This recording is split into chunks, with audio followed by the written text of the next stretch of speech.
Hi guys, welcome back to Mastering Python.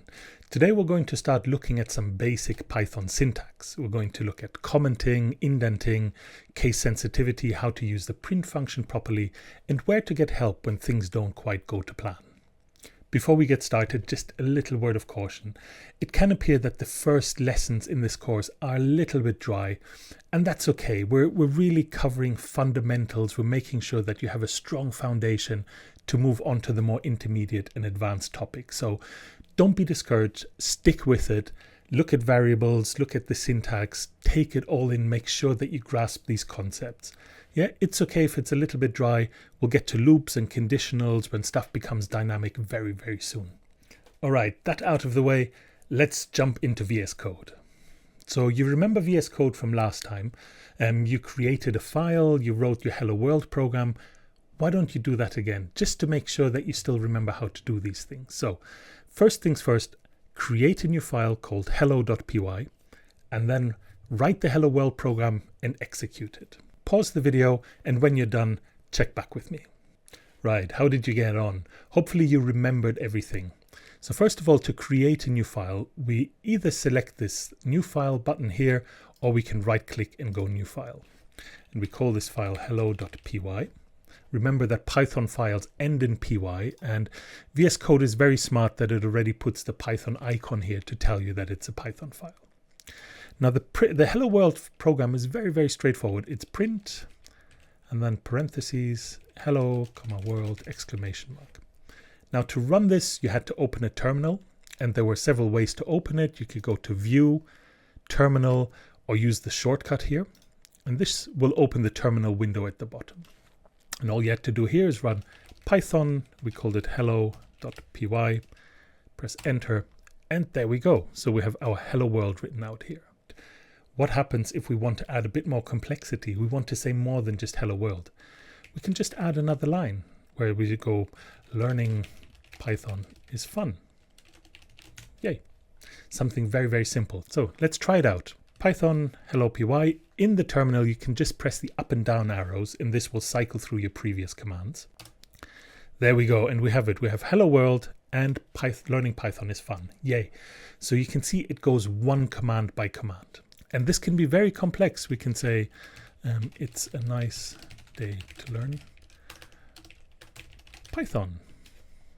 When we run the command, there we go. We now have all three lines printed out. Now the print command is going to become your best friend. We use it for debugging, we use it for printing information to the screen, for logging to streams, to files. It is used everywhere in Python. Now it's a bit more functional than just printing a single string. What you can do, you can print several things at once. So you can go print, and we can go hello, the number 12, sunny day. Some random thing. So we have two strings and a number 12 here. What happens when we print? So it prints the first thing, hello, then it prints the number, and then it prints the next string. We could, for example, go, instead of this, we can go hello world. Yeah, so it printed hello world here. And we can manipulate the way that it prints these things. So, for example, we can say that we want each of these individual components separated by a character. So we can go add a parameter called sep, and we want this to be separated by a comma and a space. Okay. So it's going to print the first bit, then it's going to print the comma and the space, and then it's going to print the second bit.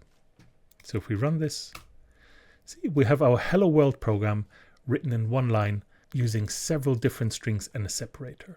In the example above where we printed Hello World, learning Python is fun, yay, it's a nice day to learn Python, you see it printed each one of these line by line.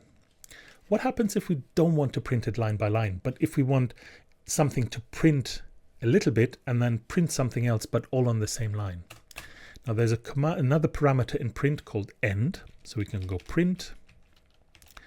This is the first line, print. This is the second part, and let's make this part. Okay, so what's going to happen here, it's going to print, this is the first part, this is the second part on two separate lines, as we've seen before. Here we go.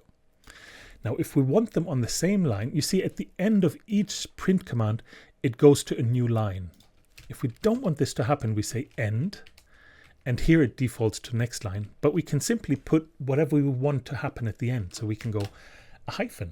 So this is going to print, this is the first part, then a hyphen, and then this is the second part. You see? So it prints it all on one line because we're no longer going to the next line as it does by default. So here's a little exercise for you. Try to write the Hello World program using 2 print statements.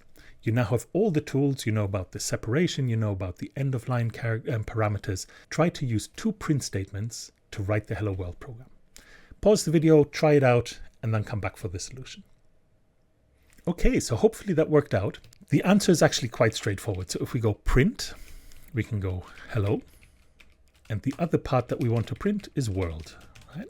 So instead of jumping to the next line, we can simply go end. So at the end, we don't want to jump to the next line, but we wanted to print a comma and a space. So if we now run this, we have our old friend hello world changing the end characters. This becomes super important when you start tabulating your data. If you have a lot of data and you want to print it in a certain format, or you start printing to files, but you don't want to start a new line every time. So print is a really, really powerful command that's going to become your best friend. So now I've told you about the print command, but what happens if you want to find these things out yourself? Now, Python has a really neat function that's inbuilt that's called help. Okay, so we can go help, print, and print is the command that we want help about. So we run this command help, and inside here we write whatever we want help on. So we want help on the print function. Let's make this a little bit bigger, run the command, and there we go. So you see all of this is what the help command printed out. Help on built-in function print in module built-ins, and here you can see, so it gives you the parameters that you can use. Yeah, it gives you all the arguments. So these are the hello and the world. Then it says you can use a separator. By default, it's a space. You can use an end of line. By default, it's a new line. And then there are other parameters you can use, for example, file and flush, but we'll not get into those for now. Yeah, so here it gives you a little description about what every little component does and how to use the function properly. So very powerful tool, very helpful, especially when you're starting out and you need some more detailed information about the functions that you're using. Okay, so that's the print function. Now, something about Python is case sensitive. And what that means, you can see the way that we write the print function. Yeah? So print is written all in lowercase.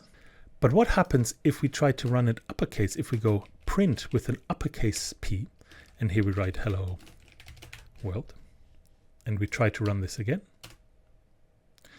we get an error, we get a name error.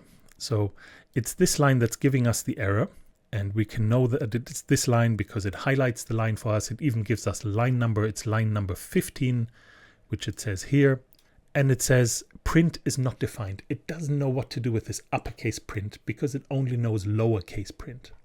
And it's even smart enough to ask, did you mean print as in lowercase?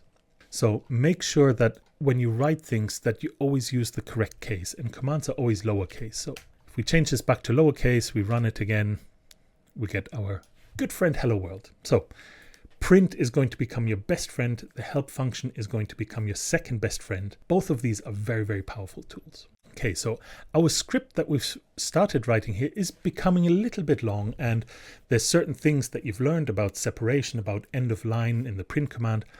What happens if you come back, say 2 weeks later, you're looking at the script and you don't really remember why you wrote all of this code? This is where commenting comes in. Commenting is really, really important when it comes to all kinds of programming, whether it's Python or whether you're writing apps for your mobile phone or whether you're developing for the web. Commenting allows you to write bits of text in your code that explains what certain sections are doing and that remind you of what you were thinking at the time. In Python, there are 2 ways to define comments. The first one is simply using a hashtag. So if you use a hashtag, anything that comes after the hashtag is going to be ignored. So I can write, this is a comment. And when we run the command, see, we didn't see this comment printed anywhere, but it allows us to remember why we did certain things. So if, for example, we no longer want this help function that keeps taking up space to print, we can simply put a hashtag in front of it. Now it becomes a comment. This is a really useful programming tool. So rather than deleting stuff, you make it a comment, because everything that comes after the hashtag is going to be ignored. Let me make this a little bit bigger. If I run the file again, you see, we no longer execute this command. This command is now a comment. Everything behind it gets ignored. And this also means that we can put a comment after here, where we're saying, just saying hello to the world. This bit, again, it's grayed out, it's going to be ignored. Another way to define comments in Python, especially when they're a little bit longer, I'm just going to come to the top, is to use triple quotes.